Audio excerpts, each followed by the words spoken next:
विविध क्षेत्रातल्या उद्योजकांनी अर्थसंकल्पातल्या तरतुदींचं स्वागत करत आपल्या प्रतिक्रिया दिल्या आहेत.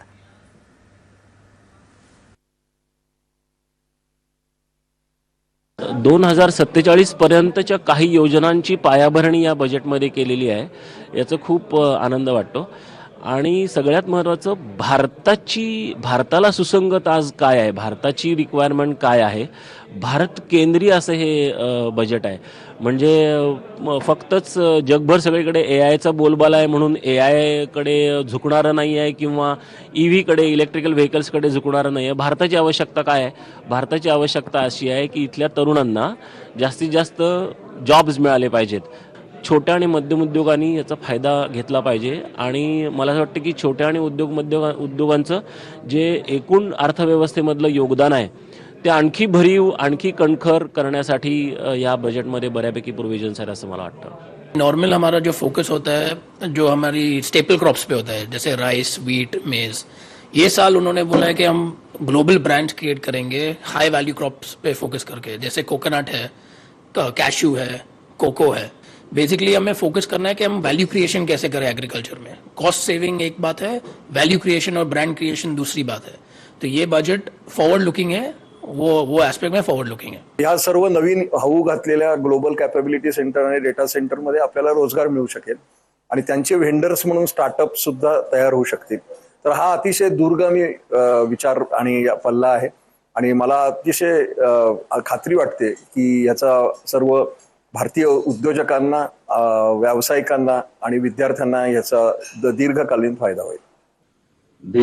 देशातील पायाभूत सुविधा, संरक्षण आणि सेवा क्षेत्राचा एक विकास व्हावा या दृष्टिकोनातून फार चांगल्या तरतुदी या अर्थसंकल्पामध्ये आज दिसून आल्या.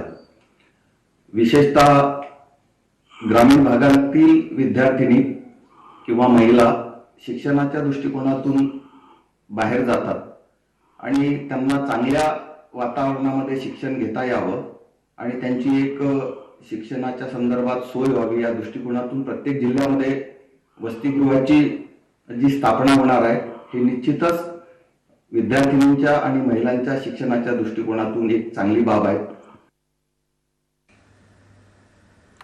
या अर्थसंकल्पाबद्दल सर्वसामान्य नागरिकांनीही काही प्रतिक्रिया दिल्यात. त्यातल्या काही नागरिकांच्या या प्रातिनिधिक प्रतिक्रिया.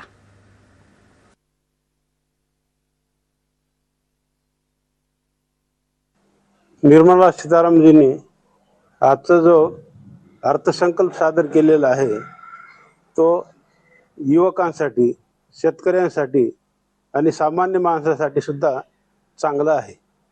त्यांनी वेगवेगळ्या नवीन नोकऱ्या निर्माण करण्यासाठी, डिजिटल इंडिया तयार करण्यासाठी वेगवेगळ्या क्षेत्रामध्ये भरपूर इन्व्हेस्टमेंट केलेली आहे. आमचे यशस्वी पंतप्रधान नरेंद्रभाई मोदी यांच्या मार्गदर्शनाखाली अर्थमंत्री निर्मलाताई सीतारामन यांनी जे आज बजेट सादर केलं हे अतिशय सर्वसामान्यांच्या हिताचं हे बजेट आहे.